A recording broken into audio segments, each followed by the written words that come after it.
standard song, a la George Gershwin or Rodgers and Hart.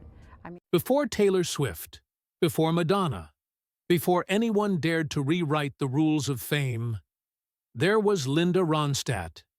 She was the voice of a generation. A woman who could make an arena go silent with one note. From country to rock, from ballads to Broadway, Linda owned every stage she ever stepped on. But behind that golden voice was a woman who didn't play Hollywood's games. A woman who stood for truth, loyalty, and respect in an industry built on ego and betrayal. And it was one betrayal, one man, that left a scar deeper than any heartbreak she'd ever sung about.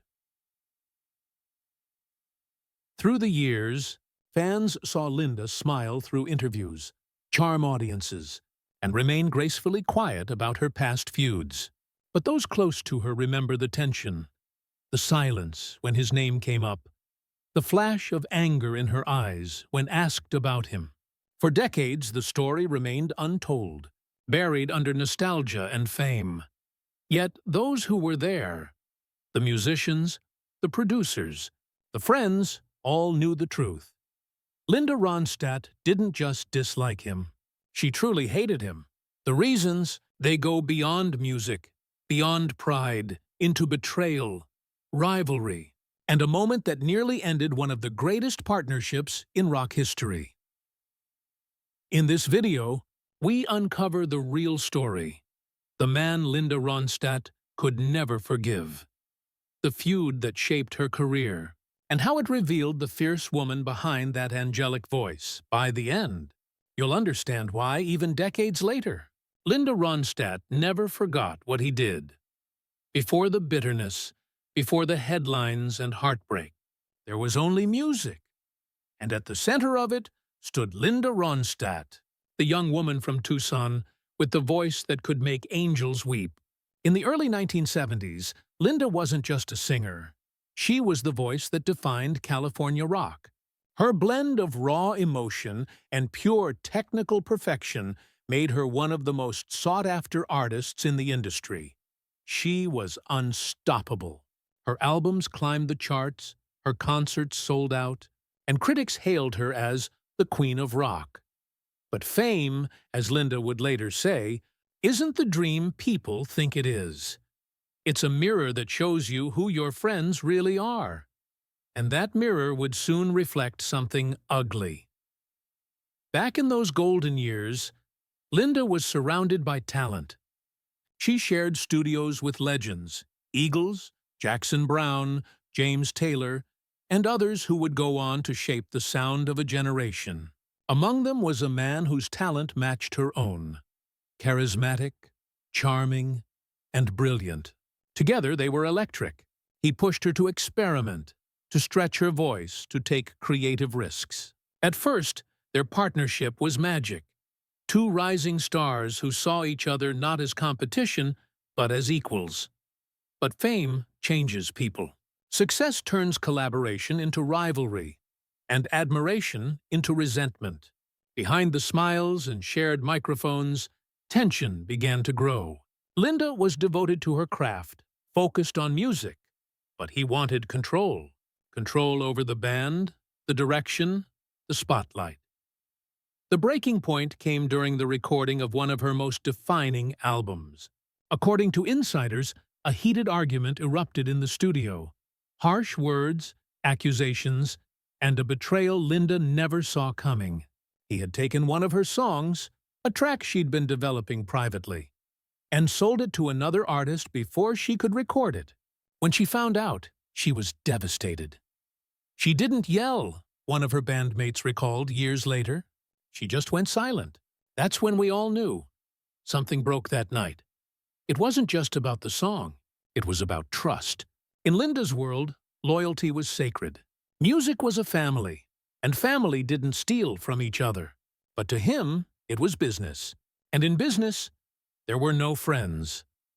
The betrayal shattered whatever bond they had left. For the rest of the tour, they barely spoke. The energy that once fueled their creative spark had turned into cold hostility.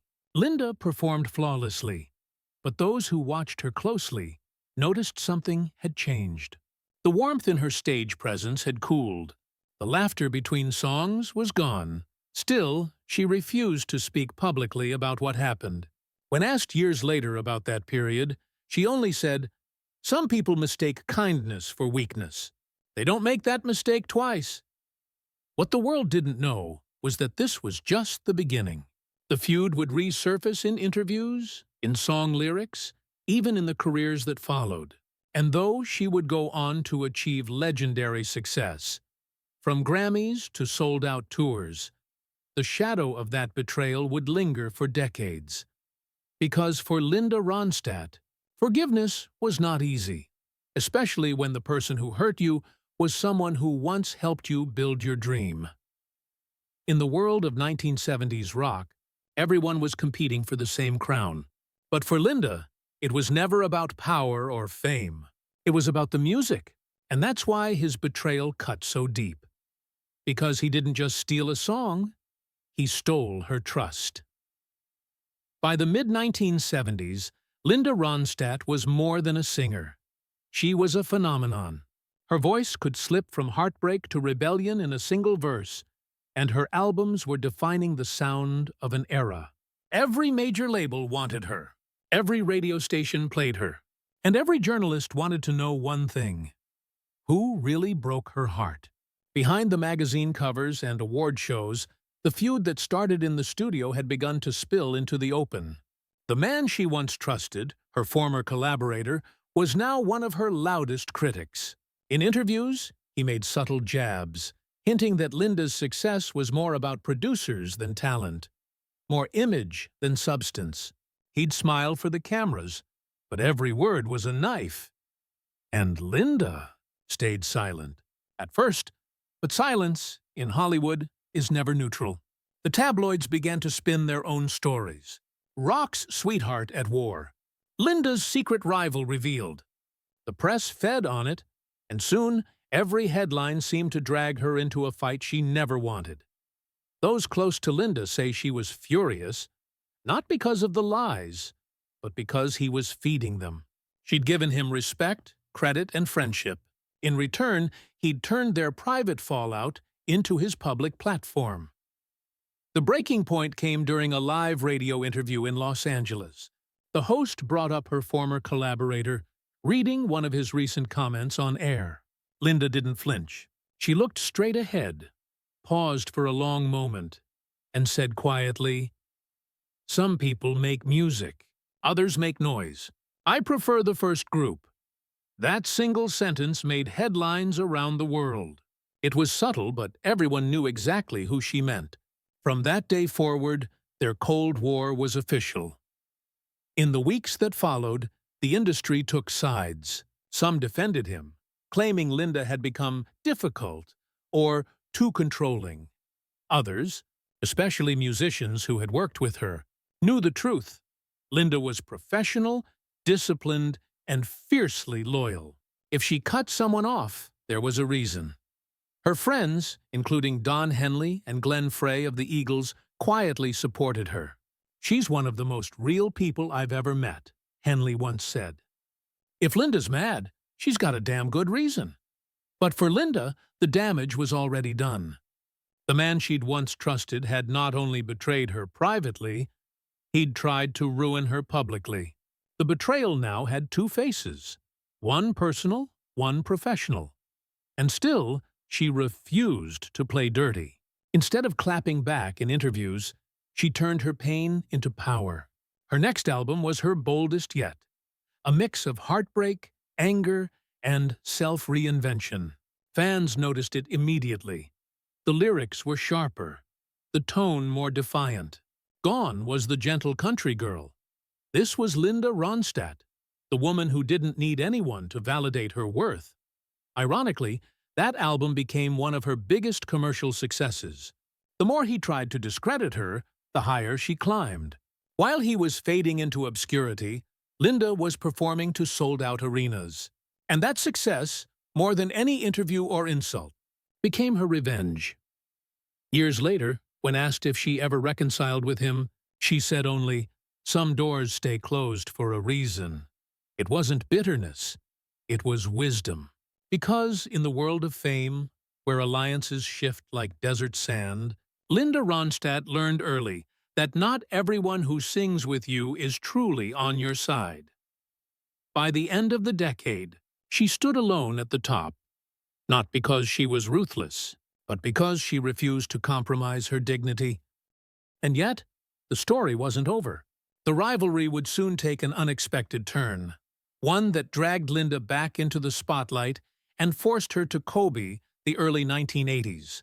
Linda Ronstadt had been through it all: the fame, the pressure, the heartbreak, and the headlines.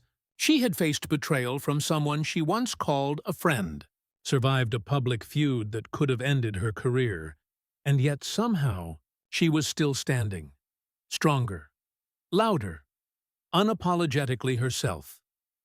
The world expected her to fade. Most artists do after that kind of storm. But Linda wasn't done yet. If anything, the scars had only sharpened her vision. While others in the industry chased trends, Linda looked inward. She wanted to prove, to herself and to the man who doubted her, that she didn't need anyone's approval to make timeless art. So she did something no one expected. She completely reinvented herself. When her critics tried to box her in as just a rock singer, Linda turned to Broadway. When the industry called her too commercial, she recorded jazz standards and mariachi music. Not for fame, but for passion. Every time someone said she couldn't, she showed she could. And the results? Spectacular. Her Broadway performance in The Pirates of Penzance earned her a Tony nomination. Her album What's New, filled with lush orchestral arrangements, went triple platinum. And her deep dive into Mexican heritage with Canciones de mi Padre became one of the best-selling non-English albums in American history. It was as if Linda Ronstadt had decided to turn every insult, every betrayal, every ounce of doubt into pure gold. The same industry that once questioned her now bowed in respect. Meanwhile, her former collaborator, the man behind years of tension, was fading from relevance. His interviews grew shorter, his mentions rarer. Every hit Linda released was another reminder of who had truly won. But here's what made Linda different. She didn't seek revenge through words, only through excellence. Success, she once said, isn't the best revenge. Integrity is. And she meant it. She never badmouthed him again, never revisited the feud publicly. She didn't need to. Her music spoke louder than any quote ever could. Behind the scenes, however, close friends said she still carried that pain. One of her longtime bandmates recalled, "Linda never forgot. She forgave, maybe, but she never forgot." There was a sadness in her eyes when his name came up. It wasn't hate anymore. It was disappointment. And maybe that's what makes her story so powerful. Because in an industry built on image and gossip, Linda Ronstadt refused to let bitterness define her. Instead, she turned her pain into purpose. A reminder that resilience is more powerful than revenge. Her comeback was not just about music. It was about reclaiming her identity, her culture, and her power as a woman in a business that often tried to silence women with opinions. Linda wasn't afraid to challenge producers, question contracts, or walk away from anything that didn't feel right. And with every new era of her career, she reminded fans, and her enemies, that greatness doesn't come from approval. It comes from authenticity. As one Rolling Stone critic put it, she didn't just survive the system, she mastered it. But even as Linda reached new artistic heights, her story was not yet finished. Because in the years that followed, an unexpected twist would reopen old wounds, forcing her to face the one man she thought she'd never have to see again. A chance encounter that would remind her that some rivalries never really die. They just go quiet until fate brings them back to life. Front her past once more.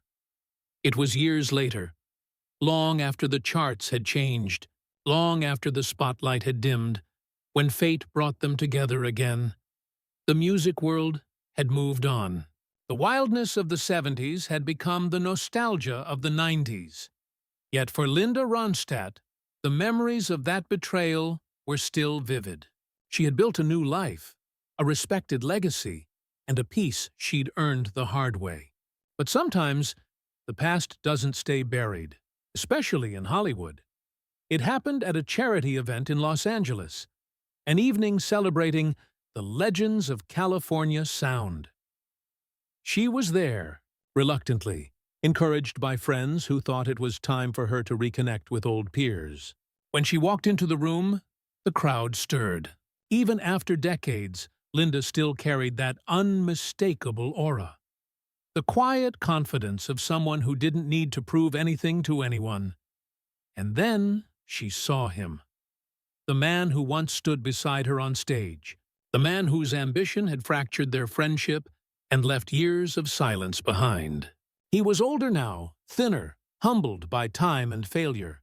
Their eyes met across the room, and for a moment, the noise faded. Just the two of them. Two ghosts of an era that had burned too brightly and too fast. According to those who were there, he approached her cautiously, almost nervously. Gone was the arrogance, the swagger. He spoke softly, trying to rekindle small talk about old times, as if decades of bitterness could be swept away with nostalgia. Linda listened quietly. She nodded politely. But when he mentioned the song he had stolen all those years ago, her composure changed. Her expression hardened, and witnesses say the air between them grew cold. Then she said something no one forgot. "You know," she told him, "for years I thought I hated you, but hate takes energy, and you're not worth that anymore." It was calm, measured, final. He tried to apologize, stumbling over excuses, but she raised a hand, not in anger, just to stop him.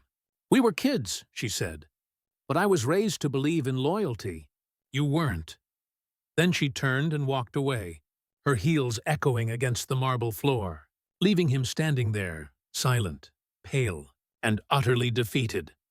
That was the last time they ever spoke. For Linda, it wasn't just closure, it was freedom. In that single moment, she released years of resentment, pain, and betrayal. She didn't need revenge, and she didn't need reconciliation. She had already won, not through fame or awards, but by living a life true to herself. The world would go on to celebrate her as one of the greatest voices in American music. Dozens of hits, countless accolades, and a career defined not by scandal, but by integrity. She outlasted nearly everyone from her era, not because she fought harder, but because she stayed real.